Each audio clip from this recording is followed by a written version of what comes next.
നല്ലത് ചെയ്താൽ നന്നാകും, നന്മകളെന്നും ഉണ്ടാകും. നല്ലത് ചെയ്താൽ നന്നാകും, നന്മകളെന്നും ഉണ്ടാകും. നൽവഴി എന്നും നടക്കേണം, നല്ലത് മാത്രം ചെയ്യണം. നൽവഴി എന്നും നടന്നിടാം, നല്ലൊരു പാഠം ചൊല്ലിടാം. Jesus kids, Jesus kids.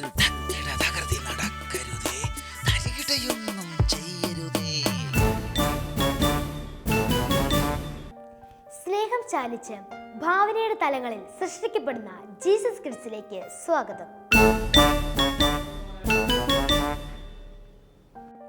ദൈവം നമ്മുടെ മനസ്സിന് കുളിർമയേകുന്ന കാഴ്ചകളാണ് കാട്ടിലൂടെ നൽകുന്നത്. മരങ്ങൾ, മലകൾ, കാട്ടാറുകൾ, ഒപ്പം നമ്മുടെ കൂട്ടുകാരുടെ കുസൃതികളും. കാണാം കാട്ടിലെ കൂട്ടുകാർ.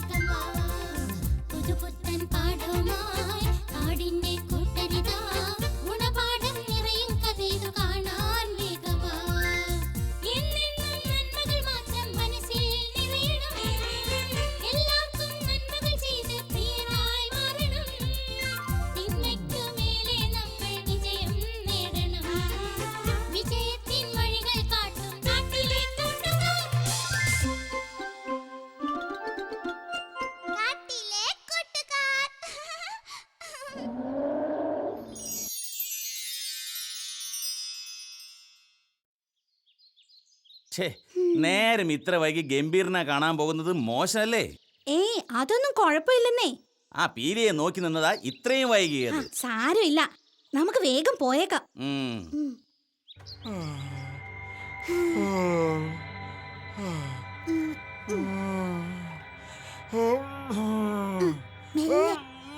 ഇത് കഴിക്ക് ഗംഭീർ, അസുഖം കുറയണ്ടേ? പീലി, ജീവിതം തന്നെ മടുത്തു.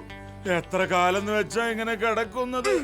അങ്ങനൊന്നും പറയില്ലേ. ആദ്യം മരുന്ന് കഴിക്കുക, അസുഖം കുറയും. പിന്നെ പ്രാർത്ഥിക്കുക, ദൈവം കൈവടിയില്ല.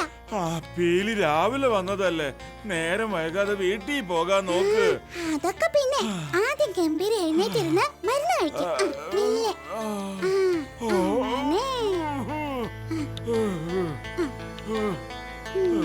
ഇതാ കുടിക്ക.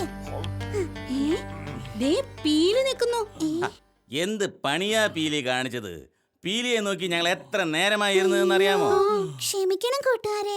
പീലിയെ കാത്തു നിന്നാ ഞങ്ങൾ ഇത്രയും വൈകിയത്. അവളെ വഴക്ക് പറയണ്ട. ഇവിടെ വമ്പൻ സാറ് വന്നപ്പോ സഹായിക്കാൻ ആരെയും കണ്ടില്ല.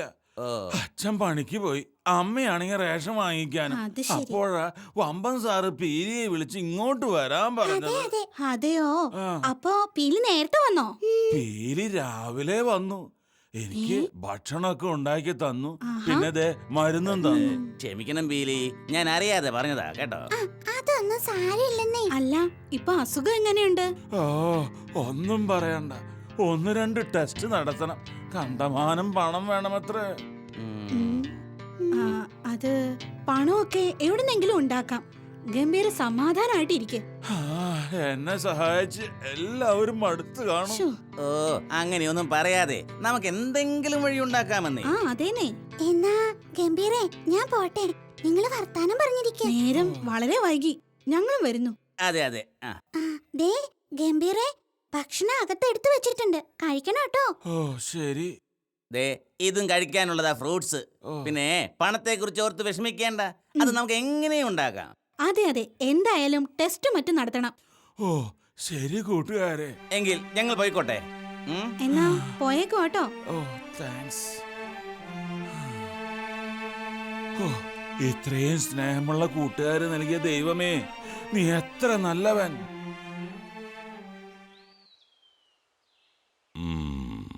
നിങ്ങൾ ചെയ്യാൻ ഉദ്ദേശിക്കുന്ന പ്രവൃത്തി വിജയിക്കണമെങ്കിൽ കഠിനമായ അധ്വാനം വേണം. മറ്റുള്ളവരുടെ വിഷമത്തിൽ പങ്കാളികളാവുക എന്നത് നല്ലതല്ലേ സാർ? വളരെ നല്ലത്. ബുദ്ധിമുട്ടും പ്രയാസവും ഏതു നിമിഷവും ആർക്കും വന്നു ചേരാം. അറിയാം സാർ, അതുകൊണ്ടാണ് ഞങ്ങൾ ഇങ്ങനെയൊരു പരിപാടിയുമായി മുന്നോട്ട് പോകാൻ ഉദ്ദേശിച്ചത്. ആളുകളെ കാണണം, കാര്യം പറയണം, പിന്നെ പണം പിരിക്കണം. പിടിപ്പത് പണിയുണ്ട് കേട്ടോ. ഇന്നു മുതല് ഞങ്ങൾ ഇറങ്ങുകയാ സാറേ. ചില പ്രധാനപ്പെട്ട ആളുകളെ കാണാനുണ്ട്. ശരി ശരി, എങ്കിൽ നിങ്ങൾ ഏർപ്പാടുകളൊക്കെ ചെയ്യേ. ഞാൻ ചന്ത വരെ ഒന്ന് പോയിട്ട് വരാം. ശരി സാർ, ഞങ്ങൾ ഇനി ഹാർഡ് വർക്ക് ചെയ്യാൻ തീരുമാനിച്ചു. അതെ അതെ. നിങ്ങൾക്ക് എല്ലാവിധ ആശംസയും നേരുന്നു. ഗംഭീറിന്റെ ജീവൻ രക്ഷിക്കാൻ എന്റെ എല്ലാവിധ സപ്പോർട്ടും ഉണ്ടായിരിക്കും. ശരി സാർ. Thank you sir. വമ്പൻ സാറിന്റെ സപ്പോർട്ട് എനിക്ക് വളരെ ആത്മവിശ്വാസം തരുന്നുണ്ട്. തീർച്ചയായും സാർ നമ്മുടെ കൂടെ ഉണ്ടെങ്കിൽ പണം കണ്ടെത്താൻ യാതൊരു പ്രയാസവുമില്ല. നേരാ. എങ്കിൽ നമുക്ക് ഒരുപാട് കാര്യങ്ങൾ ചെയ്യാനുണ്ട്. സഹായ കൂപ്പൺ അടിക്കണം, ബാങ്ക് അക്കൗണ്ട് തുടങ്ങണം എന്നിങ്ങനെ. നമ്മള് സമയം കളയുന്നതിനനുസരിച്ച് ഗംഭീറിന് ചികിത്സ കിട്ടാൻ വൈകും. അതെ. എത്രയും പെട്ടെന്ന് വേണ്ടത് ചെയ്യാം. ദേ, നമ്മുടെ വായനശാലയിലും ഈ വിവരം അവതരിപ്പിക്കണം. ആ, നാളെ വായനശാലയിൽ പൊതുയോഗമുണ്ട്. നമുക്ക് അവിടെ വെച്ച് കാണാം. കപിലെ, ഞാനും ഉണ്ട്. വാ. ഓക്കെ, എങ്കിൽ നാളെ വായനശാലയിൽ വെച്ച് ശരി കാണാം. ശരി.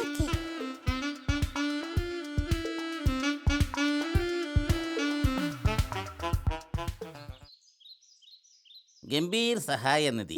കഴിഞ്ഞ വർഷത്തെ 10ാം ക്ലാസ്സിലെ ഫുൾ A+ കിട്ടിയ ഗംഭീറിന് കിഡ്നി അസുഖമായിട്ടുള്ള ഓ, മതി വായിച്ചത്. ഇന്നത്തെ കളക്ഷൻ അല്പം മോശമായി പോയി കേട്ടോ. അത് സാരമില്ലെന്നേ, നമുക്ക് അടുത്ത ദിവസം അഡ്ജസ്റ്റ് ചെയ്യാം. ആ, ഇന്ന് സാമ്പത്തികം കുറവുള്ള പ്രദേശത്തല്ലേ പോയത്. നേരാ, അത് വെച്ച് നോക്കുമ്പോ നല്ല കളക്ഷനാ. ശരിയാ. ഇപ്പൊ പണം തരാൻ തയ്യാറായ ആളുകളുണ്ടല്ലോ. തീർച്ചയായും നല്ല മനസ്സിനുടമകളായ അവരെ നമുക്ക് നമിക്കാം. ആ, എന്തായാലും 2-3 ദിവസം കൊണ്ട് പണം ആവശ്യത്തിനാവും. കുറച്ച് പണം ബാലൻസ് വന്നാലും കുഴപ്പമില്ല. അത് ഗംഭീറിന്റെ കൈവശം കൊടുത്തേക്കാം. അതെ അതെ അതെ, കുറച്ചു കാലത്തേക്ക് ഗംഭീറിന് മറ്റു കാര്യങ്ങൾക്കൊന്നും പോകാൻ കഴിയില്ലല്ലോ. പിന്നെ 3 ദിവസത്തെ പണം ബാങ്കിൽ അടയ്ക്കാനുണ്ട് കേട്ടോ. അത് വേഗം അടയ്ക്കണം. പണം കൈവശം വെക്കുന്നത് ശരിയല്ല. 2 ദിവസം സമയം കിട്ടാത്തത് കൊണ്ടാ ഇന്ന് അടയ്ക്കാം. പപ്പീസ്, ഒരു കാര്യം ചെയ്യേ, എന്തായാലും പണം ബാങ്കിൽ അടയ്ക്ക്. ഓ, ഇതടക്കം ഇപ്പൊ നല്ലൊരു തുകയായി ബാങ്കിൽ. ഇത് പിടി. ശരിയാ, അതാവുമ്പോ ടെൻഷനും കുറയുമല്ലോ. എന്റെ അമ്മോ, സംഗതി നേരാ. പണം കയ്യിലിരിക്കുമ്പോഴുള്ള ടെൻഷൻ. എങ്കിൽ സമയം കളയണ്ട, വേഗം ബാങ്കിലേക്ക് ചെല്ല്. ഓ, നിങ്ങൾ കുറച്ച് വീട് കൂടി കയറ്, ഞാൻ അപ്പോഴേക്കും എത്താം കേട്ടോ. ബൈ. വാ, നമുക്ക് പോവാം.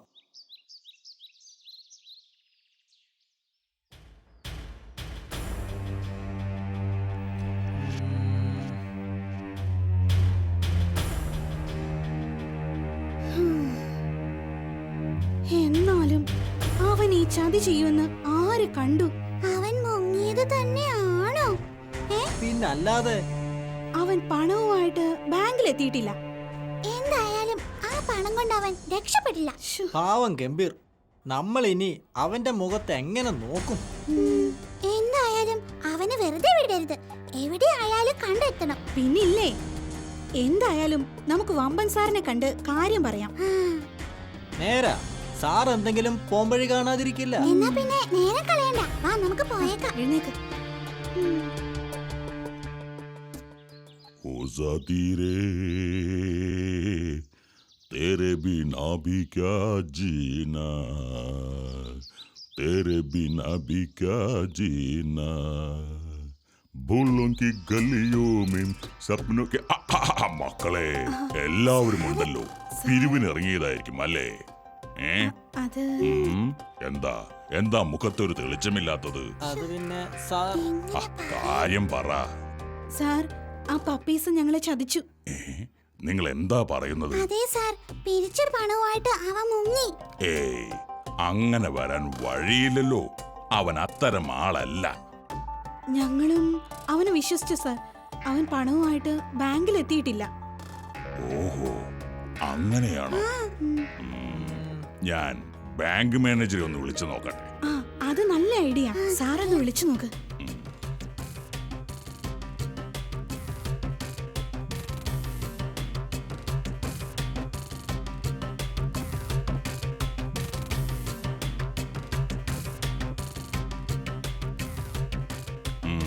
സംഗതി ശരിയാ, അവൻ ബാങ്കിൽ എത്തിയിട്ടില്ല. സാറേ പറഞ്ഞത് അവൻ നമ്മളെ പറ്റിച്ചൂന്ന്. നമുക്ക് അവനെ പോലീസിൽ പിടിപ്പിക്കണം. സാറേ, നേരാണല്ലോ. ഏയ് പപ്പീസ്, പപ്പീസ് ഒന്ന് വരൂ. പപ്പീസ്, എങ്ങോട്ടാ ഇത്ര ധൃതിയിൽ? സാറേ ആകെ പ്രശ്നമായി. ഉം, താൻ തട്ടിപ്പൊന്നും പറയണ്ട. പണം എവിടെ? അതെ, പിരിച്ച പണം നീ എന്ത് ചെയ്തു? പറയൂ. നിങ്ങൾ തിരക്കടിക്കാതെ അവനൊന്ന് പറയട്ടെ. സാറേ ഗംഭീർ ആശുപത്രിയിലാണ് കേട്ടോ. ആശുപത്രിയിലോ? അതെ സാർ, അവൻ അല്പം കൂടുതലാ. ഞാൻ ഇവരെയൊക്കെ അന്വേഷിച്ചു, ആരെയും കണ്ടില്ല. ഉം, ഞാൻ ബാങ്കിൽ പണം അടയ്ക്കാൻ പോകുന്ന വഴിക്കാ ഗംഭീറിന് സുഖമില്ലെന്ന് അറിഞ്ഞത്. എന്നിട്ട് ഞാൻ ഗംഭീറിനെ ആശുപത്രിയിലാക്കി. ഒരു ഓപ്പറേഷൻ വേണം, അതിനുള്ള പണം ഞാൻ അവിടെ അടച്ചിട്ടുണ്ട്. സത്യം. പപ്പീസ്, നിന്നെ ഇവർ തെറ്റിദ്ധരിച്ചു. ഇവർ വിചാരിച്ചു നീ പണവുമായി കടന്നു കളഞ്ഞെന്ന്. അതെ പപ്പീസ്. കൂട്ടുകാരെ, ആ പണം എന്റെ കയ്യിലുള്ളത് കൊണ്ടാ നമ്മുടെ ഗംഭീറിന്റെ ജീവൻ രക്ഷിക്കാനായത്. ക്ഷമിക്കൂ കൂട്ടുകാരാ. നിങ്ങൾ കാര്യകാര്യങ്ങൾ അറിയാതെ ഒരാളെ സംശയിച്ചു. പക്ഷേ സത്യസന്ധനായ പപ്പീസിനെ മനസ്സിലാക്കിയില്ല. ഞങ്ങള് മാപ്പർഹിക്കാത്ത തെറ്റാ ചെയ്തത്. അതെ, നിങ്ങൾ ഒന്ന് മനസ്സിലാക്കുക. മറ്റുള്ളവരെ അളക്കുന്നത് അവരുടെ പ്രവൃത്തിയുടെ മേന്മ കണ്ടായിരിക്കണം, അല്ലാതെ മനക്കണക്കുകളും അഭ്യൂഹങ്ങളും കൊണ്ടാവരുത്. സാർ, ഞങ്ങൾ മറ്റുള്ളവരെ സഹായിക്കാൻ മുന്നിട്ടിറങ്ങുന്നവർക്ക് ഇങ്ങനെ പല അനുഭവങ്ങളും ഉണ്ടാകും പപ്പീസ്. അവ തട്ടി നീക്കി മുന്നോട്ടു പോകുന്നവരാണ് സമൂഹത്തിൽ ആദരിക്കപ്പെടുക. അങ്ങനെയുള്ളവരെ മറ്റുള്ളവരും അംഗീകരിക്കും. നിങ്ങൾ മറ്റുള്ളവർക്ക് എന്നും മാതൃകയാവട്ടെ.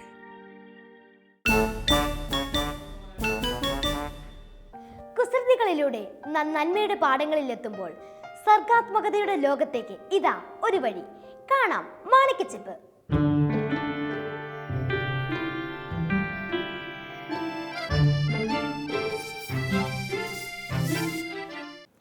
മാണിക്കച്ചപ്പിലേക്ക് സ്വാഗതം.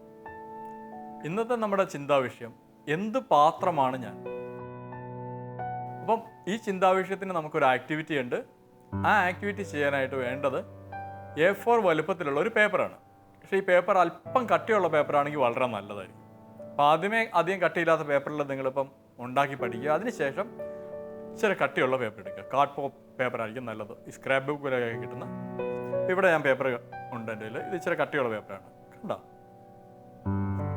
ഇത് ഒരു കാർഡ് പോലത്തെ ഉള്ള പേപ്പറാണ്. അപ്പോൾ ആദ്യമേ നിങ്ങൾക്ക് മടക്കുമ്പോഴത്തേക്കും ഈ കാർഡ് പേപ്പറിലൊക്കെ മടക്കാനായിട്ട് ചിലപ്പോൾ പാട് വരും. അതുകൊണ്ട് ചെയ്യേണ്ടതെന്ന് വെച്ച് കഴിഞ്ഞാൽ ഇച്ചിരി എന്തോന്ന് മാസികയുടെയൊക്കെ കവർ പേജ് വല്ലതും എടുത്ത് മടക്കി ഇത് പഠിക്കുക. പഠിച്ചതിന് ശേഷം കാർഡ് പേപ്പറിൽ ഇത് ചെയ്യുക. അപ്പോൾ നമുക്ക് ആക്ടിവിറ്റി തുടങ്ങാം. അപ്പോൾ ആദ്യമായിട്ട് ചെയ്യേണ്ടത് ഇതിൻ്റെ ഒരു വക്കിനെ മറ്റേ വക്കിലേക്ക് മടക്കി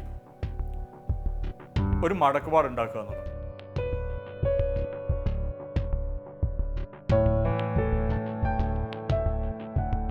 അപ്പം ഇങ്ങനെ മടക്കിയതിന് ശേഷം വേണമെങ്കിൽ ബോൺ ഫോൾഡറോ അല്ലെങ്കിൽ എന്തെങ്കിലും സ്പൂണോ എന്തെങ്കിലും വെച്ച് കഴിഞ്ഞിട്ട് വെറുതെ സ്കെയിലോ ഒക്കെ വെച്ച് കഴിഞ്ഞിട്ട് ഇങ്ങനെ ഒന്ന് ഉരച്ച് കഴിഞ്ഞിട്ട് ആ മടക്കുപാട് വളരെ ക്ലിയർ ആയിട്ട് നമുക്ക് ലഭിക്കും. പേപ്പർ പിന്നെ അതുപോലെ തന്നെ ഇരിക്കും. ഇനി ചെയ്യേണ്ടത് ഈ പേപ്പറിനെ നമ്മൾ നിവർത്താൻ പോകും. അപ്പോൾ നമുക്ക് നേരത്തെ ഉണ്ടാക്കിയ മടക്കുപാട് നമുക്ക് അവിടെ പാട് വന്നിരിക്കുന്നത് കാണാം. ഇതാ നിവർത്തും, കണ്ടോ? ഇതുവഴി ഇങ്ങനെ ഒരു ലൈനുള്ള. അടുത്ത സ്റ്റെപ്പ് എന്താണെന്ന് വെച്ച് കഴിഞ്ഞാൽ മുകളിലുള്ള വക്കിനെയും താഴെയുള്ള വക്കിനെയും ഇപ്പം നമ്മൾ ഉണ്ടാക്കിയിരിക്കുന്ന ഈ മടക്കുപാടിലേക്ക് മടക്കണം. അപ്പോൾ മടക്കുപാടിന് അപ്പുറത്തേക്ക് പോലെ കൃത്യം മടക്കുപാടിൽ നിൽക്കുന്നത് പോലെ മടക്കണം. മടക്കാം. ഇതാ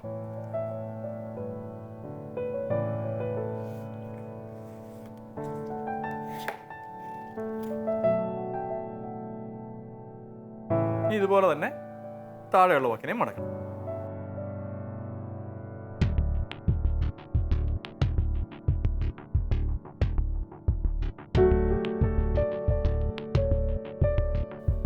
ഇതാ ഇപ്പം രണ്ട് ഭാഗവും മടക്കിയിരിക്കുന്നു. നോക്കിയേ. ഇനി നമ്മൾ ചെയ്യേണ്ടത് എന്താണെന്ന് വെച്ച് കഴിഞ്ഞാൽ ഇപ്പം ഇതിൽ രണ്ട് പോർഷനായിട്ട് നമുക്ക് വേണമെങ്കിൽ ഇതിനെ പരിഗണിക്കാം. ഇത്രയും ഭാഗവും നമ്മൾ പരിഗണിക്കാം. അപ്പം ഈ ഭാഗത്തിൻ്റെ നടുക്ക് ഏതാണെന്ന് നമുക്കറിയണം. ഈ ഭാഗത്തിൻ്റെ മധ്യഭാഗം നമുക്കറിയണം. അപ്പം അതിനെന്താ ചെയ്യേണ്ടത്? അതിന് ഈ വക്കിനെ നമ്മൾ ഇവിടെയുള്ള വരയിലേക്ക്, മധ്യത്തിലുള്ള വരയിലേക്ക് മടക്കുക. എന്നിട്ട് മടക്കി കഴിഞ്ഞിട്ട് നന്നായിട്ടൊരു പാടുണ്ടാക്കിയ ശേഷം ആ വക്ക് നിവർത്തുക. അതുപോലെ ഈ വക്കിനെയും നടുവിലുള്ള ആ പാടിലേക്ക് മടക്കുക. അതിനുശേഷം വരച്ച് ഒരു പാടുണ്ടാക്കിയിട്ട് നിവർത്തുക. അപ്പോൾ നമുക്ക് ഇവിടെയും ഇവിടെയും ഓരോ വര കിട്ടും. അത് ഈ വശത്തിൻ്റെയും ഈ വശത്തിൻ്റെയും മധ്യത്തിലൂടെയുള്ള വരകളായിരിക്കും. സാവകാശം മടക്കുക. കട്ടിയുള്ള കടലാസാണ് ഉപയോഗിക്കുന്നതെങ്കിൽ ഇപ്പം ഇവിടെ ഇപ്പോൾ ഓൾറെഡി 2 പേപ്പർ വന്നിട്ടുണ്ട്. അപ്പം ഈ ഒരു മടക്ക് ഇച്ചിരി പാടായിരിക്കും, നിങ്ങൾക്ക് കൂടുതൽ ബലം പ്രയോഗിക്കേണ്ടി വരും. സാധാരണ പേപ്പറാണെങ്കിൽ അത്ര പ്രയാസമില്ല. അപ്പോൾ എന്തായാലും ചെയ്യുക.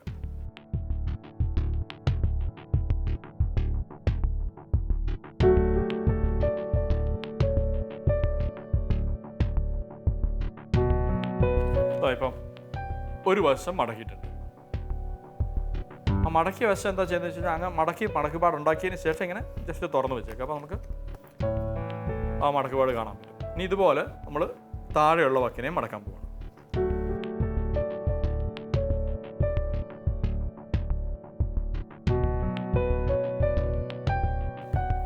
ഇപ്പം മറ്റേ വക്കിനെ നമ്മൾ മടക്കി.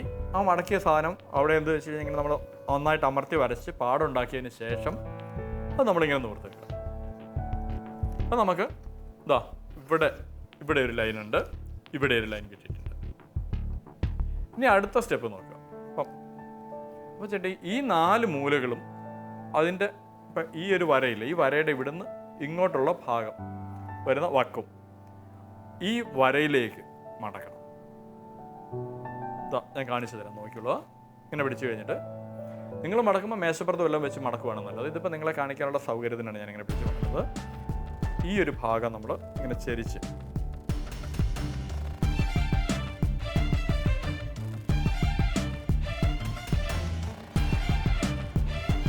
കണ്ടോ മടക്കിയിരിക്കുന്നത്. അപ്പം ഈ ഒരു ഭാഗം ഇങ്ങനെ നമ്മൾ ഇങ്ങോട്ട് മടക്കും. ഇതുപോലെ 4 മൂലയും നമ്മൾ ചെയ്യണം. ഞാൻ ഇപ്പം ഒരു മൂല ചെയ്തു, ഇനിയിപ്പോൾ അടുത്ത മൂല ഞാൻ ചെയ്യാൻ പോകണം.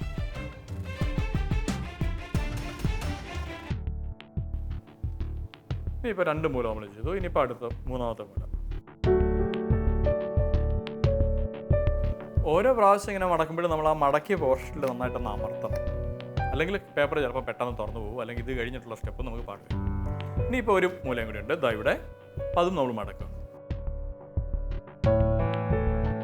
അപ്പം നമ്മൾ 4 മൂലകൾ മടക്കി കഴിഞ്ഞു.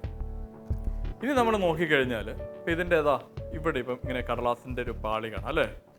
അപ്പോൾ ആ കടലാസിൽ നോക്കുമ്പോൾ ആ കടലാസിലും എത്രയുണ്ട്? 1, 2, 3, 4. ആ കടലാസിൽ 4 മൂലകൾ നമുക്ക് കാണാൻ പറ്റും. അപ്പോൾ ഇനി ചെയ്യേണ്ടതെന്ന് വെച്ച് കഴിഞ്ഞാൽ ഈ 4 മൂലകളെ കൂടി നമ്മൾ അതിൻ്റെ അടുത്തുള്ള ലൈനിലേക്ക് മടക്കണം. മറ്റേ ഈ നേരത്തെ ചെയ്ത 4 മൂലകൾ ചെയ്തതുപോലെ തന്നെ.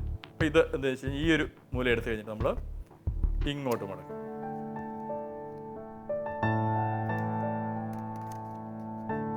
കണ്ടോ? ഇതുപോലെ അടുത്ത മൂല എടുത്തു കഴിഞ്ഞിട്ട് നമ്മൾ ഇങ്ങോട്ട് മടക്കും.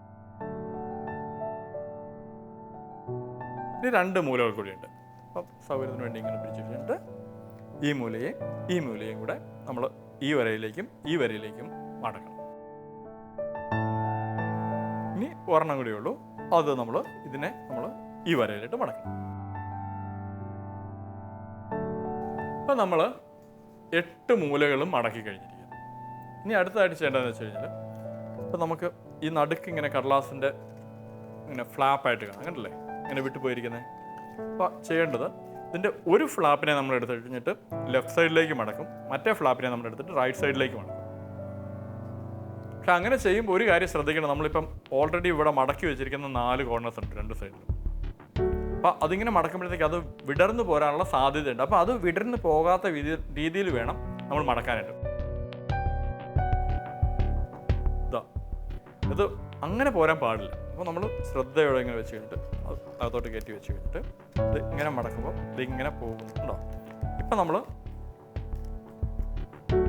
കൃത്യമായിട്ട് മടക്കാൻ പറ്റി. അകത്ത് മടങ്ങിയിരിക്കുന്ന സാധനം പുറത്തോട്ട് വന്നിട്ടില്ല. അത് മടക്കുക. അതുപോലെ ഇപ്പുറത്തെ സൈഡും അതുപോലെ തന്നെ ചെയ്യുക. ഇതാ അകത്തുള്ള ഇതൊക്കെ ഇങ്ങനെ അകത്തോട്ട് തന്നെ ഇങ്ങനെ പ്രസ് ചെയ്ത് വെച്ച് കഴിഞ്ഞിട്ട് അതൊക്കെ ഇങ്ങനെ തുറന്നു.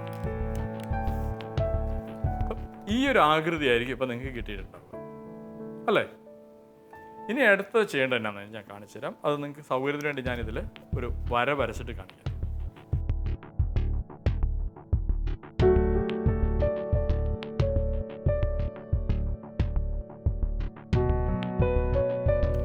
ഞാനിപ്പോൾ ഇതിൽ 2 വര വരച്ചിട്ടുണ്ട്.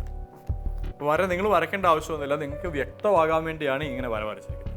അപ്പോൾ ആ ചെരിഞ്ഞ അറ്റത്തിൻ്റെ ഈ ലോവർ പോയിന്റ്, അതുപോലെ ഈ അറ്റത്തിൻ്റെ ലോവർ പോയിന്റ്, ഈ 2 പോയിന്റുകൾ തമ്മിൽ ഒരു ലൈൻ ഉള്ളതായിട്ട് സങ്കല്പിക്കുക.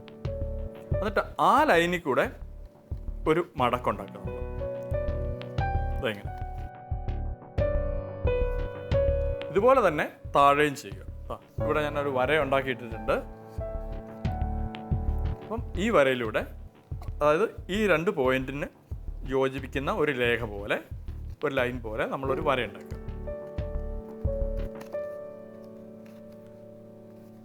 അത് കഴിഞ്ഞിട്ട് അത് നന്നായിട്ട് മടക്കുപാട് അവിടെ ഉണ്ടാക്കുക. ഈ 2 സൈഡും മടക്കി കഴിഞ്ഞു. ഇനി അടുത്തതായിട്ട് നമ്മൾ ചെയ്യേണ്ടതെന്ന് വെച്ച് കഴിഞ്ഞാൽ, ഇത് നോക്കി ഇതിൻ്റെ ലെഫ്റ്റ് സൈഡും റൈറ്റ് സൈഡും നമ്മൾ നോക്കുകയാണെങ്കിൽ ഒരു ചെറിയ പോക്കറ്റ് പോലെ നമുക്ക് തോന്നും. കണ്ടോ? ഇങ്ങനെ നമുക്ക് ഒരു പോക്കറ്റ് പോലെ, ഇതും നമുക്കൊരു പോക്കറ്റ് പോലെ. നമ്മുടെ കൈവിരലുകൾ ഈ പോക്കറ്റിനകത്തേക്ക് ഇങ്ങനെ കയറ്റുക, വലത് കൈ മറ്റു സൈഡിലേക്ക് കയറ്റുക. അതിനുശേഷം സാവകാശം നമ്മൾ ഇങ്ങനെ വലിക്കുക. അപ്പോൾ നമ്മൾ ഇച്ചിരി സപ്പോർട്ട് കൊടുത്തിട്ട് വലിച്ചു കഴിഞ്ഞാൽ ഇതിങ്ങനെ നിവർന്നു വരും. അപ്പം മുഴുവൻ ഇങ്ങനെ നിവർന്നു വരും. അപ്പം ഇങ്ങനെ നിവർന്ന് വന്നു കഴിഞ്ഞാൽ ചെയ്യേണ്ടത് എന്താണെന്ന് വെച്ച് കഴിഞ്ഞാൽ, ഇവിടെ ഇപ്പം നമ്മളിട്ടിരിക്കുന്ന ഒരു ലൈനുണ്ട്. നിങ്ങളുടെ അതിനകത്ത് ഈ ലൈൻ ഇങ്ങനെ വരച്ചതുണ്ടാവില്ല. അപ്പം ഇത് ഇങ്ങനെ എന്ത് കഴിഞ്ഞിട്ട് ഇങ്ങനെ ഇത് കണ്ടില്ല, ഇങ്ങനെ വന്നു കഴിഞ്ഞിട്ട് ഇവിടെ ഒന്ന് നമ്മൾ ഞെക്കിയിട്ട്, ഇപ്പം ഇവിടെ ഈ ലൈനുള്ള ഭാഗം നമ്മൾ ഒന്ന് അമർത്തണം. അമർത്തുക എന്ന് വെച്ചാൽ ഇതിൻ്റെ ഷേപ്പ് ചെയ്യാൻ വേണ്ടിയാണ്. ഇങ്ങനെ ഷേപ്പ് ചെയ്യണം. അതെന്താണെന്ന് വെച്ച് കഴിഞ്ഞാൽ, ഇവിടെ ഇപ്പം ഈ ലൈൻ ഇട്ടിരിക്കുന്ന ഭാഗത്തിൻ്റെ മടക്കിൻ്റെ രീതി അകത്തോട്ടാണ്. അതായത് ഇങ്ങനെയായിരുന്നു അത് ഇരുന്നത്. നമുക്ക് വേണ്ടത് അത് ഇങ്ങനെ പുറമേ ഉള്ളതുപോലെ ആകണം. അപ്പം അതിനു വേണ്ടിയാണ്. അപ്പം ഇങ്ങോട്ടിരിക്കുന്ന മടക്കിനെ നമ്മളെടുത്തിട്ട് നേരെ പുറമേ ആക്കുകയാണ് ചെയ്യുക. ഇങ്ങനെ വെച്ച് കഴിഞ്ഞിട്ട് ഞെക്കുക. അത് കഴിഞ്ഞിട്ട് അടുത്ത ഇതെടുക്കുക, നേരത്തെ ചെയ്തതുപോലെ തന്നെ അവിടെ വന്ന് ഞെക്കുക. അടുത്തത് എടുക്കുക, അവിടെ വന്ന് ഞെക്കുക. ഇങ്ങനെ 4 വശവും ഞെക്കി നോക്കിക്കഴിഞ്ഞാൽ നമുക്ക് മനോഹരമായിട്ടുള്ളൊരു പേപ്പറിൻ്റെ ഒരു ബോക്സെന്നോ ട്രേ എന്നൊക്കെ പറയാവുന്ന ഒരു സാധനം കിട്ടും. അല്ലെങ്കിൽ ഒരു പേപ്പറിൻ്റെ പാത്രമോ എന്ത് വേണമെങ്കിലും പറയാം നിങ്ങൾക്ക് ഇതിന്. ഇതിപ്പം നമുക്ക് മേശപ്പുറത്ത് ഇങ്ങനെ വെക്കാൻ പറ്റും. നമുക്ക് ഇതിനകത്ത് എന്ത് സാധനം വേണമെങ്കിലും എടുത്തിടാൻ പറ്റും. അല്ലെങ്കിൽ ഇപ്പോൾ നമുക്ക് കത്രിക, ഇതെല്ലാം നമുക്ക് ഇതിനകത്ത് ഇടാൻ പറ്റും ഇതിൻ്റെ വലിപ്പം അനുസരിച്ച്. അങ്ങനെ കത്രികയും മറ്റു സാധനങ്ങളും, അല്ലെങ്കിൽ പേന, പെൻസിൽ, റബ്ബർ, നിങ്ങൾക്ക് ആവശ്യമുള്ള പല സാധനങ്ങളൊക്കെ എടുത്ത് വെക്കാനായിട്ടുള്ള ഒരു ബോക്സാണ്. അപ്പം എല്ലാവർക്കും ആക്ടിവിറ്റി ഇഷ്ടപ്പെട്ടില്ലേ? അപ്പം നമ്മുടെ ചിന്താവിഷയത്തിലേക്ക് നമുക്ക് കിടക്കാം. എന്തായിരുന്നു ചിന്താവിഷയം? ഞാൻ എന്ത് തരത്തിലുള്ള പാത്രമാണല്ലേ? അപ്പം നിങ്ങളൊന്ന് ആലോചിച്ച് നോക്കുക. നമ്മളെല്ലാം ഒരു രീതിയിൽ പറഞ്ഞാൽ ഓരോ പാത്രങ്ങളാണ്. അപ്പം എങ്ങനെയുള്ള പാത്രങ്ങളാണ്? അപ്പോൾ പാത്രത്തിൻ്റെ ധർമ്മം എന്താണ്? എന്തെങ്കിലും സാധനം അകത്തോട്ട് ഇടുക, അകത്തുള്ള സാധനം പുറത്തേക്ക് വിടുക, അങ്ങനെയല്ലേ? പാത്രം എന്ന് പറഞ്ഞു കഴിഞ്ഞാൽ ഒരു സ്പേസാണ്. ആ സ്പേസിലേക്ക് നമ്മൾ സാധനങ്ങൾ അകത്തേക്ക് ഇടുന്നു, അകത്തുള്ള സാധനങ്ങൾ പുറത്തേക്ക് ഇടുന്നു. അപ്പം നമ്മൾ ഏത് തരത്തിലുള്ള സാധനങ്ങളാണ് നമ്മുടെ അകത്തേക്ക് കയറാൻ അനുവദിക്കുന്നത്? നമ്മൾ ഏത് തരത്തിലുള്ള സാധനങ്ങളാണ് നമ്മുടെ അകത്തുനിന്ന് പുറത്തേക്ക് എടുക്കുന്നത്? അപ്പം അതാണ് തീരുമാനിക്കുന്നത് നമ്മൾ ഏത് തരത്തിലുള്ള പാത്രമാണ്. ജീവിതത്തിലെ എല്ലാ സാഹചര്യത്തിലും നമുക്ക് ഇഷ്ടമുള്ള അനുഭവങ്ങളും ഇഷ്ടമില്ലാത്ത അനുഭവങ്ങളും ഉണ്ടാകും. പക്ഷെ നമ്മൾ എന്താണ് ഉള്ളിലേക്ക് എടുക്കുന്നത്, അപ്പം അതാണ് തീരുമാനിക്കുന്നത് നമ്മൾ ഏത് തരത്തിലുള്ള പാത്രമായി തീരാൻ തീരുമാനിച്ചു. അപ്പോൾ സോക്രട്ടീസിനെ പറ്റി പറയുന്ന ഒരു മഹത്തായിട്ടുള്ള ഒരു കഥയുണ്ട്. അപ്പോൾ അദ്ദേഹത്തിൻ്റെ അടുത്തോട്ട് ഒരാൾ ഓടി വന്നു കഴിഞ്ഞിട്ട് പറഞ്ഞു, ഓ ഞാൻ മറ്റേ അയാളെ പറ്റി ഒരു കാര്യം അറിഞ്ഞു. അപ്പോൾ സോക്രട്ടീസ് പറഞ്ഞു, നിൽക്ക് നിങ്ങൾ പറയാൻ വരട്ടെ. നിങ്ങളത് ട്രിപ്പിൾ ഫിൽറ്ററിനകത്തൂടെ കിടത്തി വിട്ടോന്ന് ചോദിച്ചു. ട്രിപ്പിൾ ഫിൽറ്റർ എന്ന് പറഞ്ഞു കഴിഞ്ഞാൽ 3 തരത്തിലുള്ള അരിപ്പ, 3 തരത്തിലുള്ള അരിപ്പയിലൂടെ കടത്തി വിട്ടോ. അയാൾ ചോദിച്ചാൽ 3 തരത്തിലുള്ള അരിപ്പ, അതെന്ത് സാധനം? അപ്പോൾ സോക്രട്ടീസ് പറഞ്ഞു, അങ്ങനെ ഒരു അരിപ്പയുണ്ട്. അപ്പോൾ നമ്മൾ ആദ്യമേ ഈ 3 തരത്തിലുള്ള അരിപ്പയിലൂടെ കിടത്തി വിട്ടതിന് ശേഷം വേണം കാര്യങ്ങൾ എന്നോട് പറയാൻ. അപ്പോൾ എന്താണ് അരിപ്പയെന്ന് പറയൂ. അപ്പം ആദ്യമേ ചോദിച്ചു. അപ്പം അത് നല്ല കാര്യമാണ്. അപ്പം അയാൾ തോർത്തു, എനിക്ക് നല്ല കാര്യമല്ലത്. അപ്പോൾ എന്നാൽ രണ്ടാമത്തെ ഇത്, അത് സത്യമാണെന്ന് നിങ്ങൾക്ക് ഉറപ്പുണ്ടോ? രണ്ടാമത്തെ അരിപ്പ സത്യമാണെന്ന് ഉറപ്പുണ്ടോ? അയാൾ ഇങ്ങനെ ആലോചിച്ചു. സത്യമാണെന്ന് എനിക്ക് യാതൊരു ഉറപ്പുമില്ല. അപ്പം നല്ലതാണെന്ന് ഉറപ്പില്ല, സത്യമാണെന്ന് ഉറപ്പില്ല. ഇതുകൊണ്ട് എന്തെങ്കിലും പ്രയോജനം കിട്ടുമെന്ന് തോന്നുന്നുണ്ടോ? അതായത് അത് പ്രയോജനകരമാണോ? അത് പറഞ്ഞുകൊണ്ട് പ്രത്യേകിച്ച് പ്രയോജനമൊന്നുമില്ല. അപ്പം നിങ്ങൾ പറയാൻ പോയ കാര്യം സത്യമല്ല, നല്ലതല്ല, പ്രയോജനവും കിട്ടത്തില്ല. അപ്പം ഇങ്ങനെയുള്ളൊരു കാര്യം പറയാതിരിക്കുകയാണ് നല്ലത്. അപ്പം നമ്മളും ചെയ്യേണ്ടത് ഇതാണ്. നമ്മൾ എന്ത് കാര്യം പറയുമ്പോഴും നമ്മളും ഈ 3 അരിപ്പകളിലൂടെ കടത്തിവിടണം. അപ്പം നമ്മുടെ ബോക്സിനകത്തോട്ട് വീഴുന്ന സാധനങ്ങളെല്ലാം ഈ 3 അരിപ്പകളിലൂടെ കടത്തിവിട്ട സാധനങ്ങൾ മാത്രമേ നമ്മളാകുന്ന ബോക്സിലേക്ക് കടത്തിവിടാൻ പാടുള്ളൂ. ഓരോരുത്തരും മറ്റുള്ളവരെ പറ്റി പറയുമ്പോഴും മറ്റുള്ളവരെ പറ്റി പറയുമ്പോഴൊക്കെ നമ്മളിങ്ങനെ നമ്മളെ തന്നെ വിശകലനം ചെയ്തിട്ട് വേണം കാര്യങ്ങൾ പുറത്തോട്ട് വിടാനും അകത്തോട്ട് എടുക്കാനും. അങ്ങനെ ആകുമ്പോൾ കുറച്ച് നാൾ കഴിയുമ്പോഴത്തേക്ക് നമ്മൾ വളരെ മനോഹരമായ വളരെ ഒരു മാണിക്യച്ചെപ്പായിട്ട് മാറും. അപ്പോൾ മാണിക്യച്ചെപ്പിൽ ഏറ്റവും പ്രഷ്യസ് ആയിട്ടുള്ള സാധനങ്ങൾ മാത്രം ഇടുന്ന ഒരു ചെപ്പായിട്ട് മാറും. അപ്പോൾ നിങ്ങളെല്ലാവരും ഒരു മാണിക്യച്ചെപ്പായി മാറട്ടെ. നിങ്ങളുടെ ഉള്ളിലുള്ള മാണിക്യം ഓരോ നിമിഷവും പുറത്തു വരട്ടെ എന്ന് ആശംസിച്ചുകൊണ്ട് ഇന്നത്തെ ആക്ടിവിറ്റിയും ചിന്താവിഷയവും ഇവിടെ അവസാനിക്കുന്നു. പുതിയൊരു ആക്ടിവിറ്റിയും പുതിയൊരു ചിന്താവിഷയവുമായി മറ്റൊരു ദിവസം വീണ്ടും കാണാം. നന്ദി, നമസ്കാരം. കഥാകൗശലങ്ങളുടെ ഭാഷയും കാഴ്ചയും നിങ്ങൾ എങ്ങനെ സ്വീകരിച്ചു എന്നറിയാൻ ഒരാഗ്രഹം. കത്തുകൾ അയക്കേണ്ട വിലാസം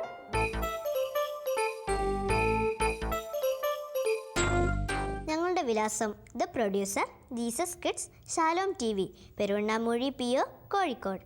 പിൻകോഡ് 673528. പുതിയ വിഭവങ്ങളുമായി അടുത്തയാഴ്ച നിങ്ങൾക്ക് മുമ്പിൽ എത്തുന്നതുവരെ നമുക്ക് പരസ്പരം പ്രാർത്ഥനയിൽ ഓർക്കാം.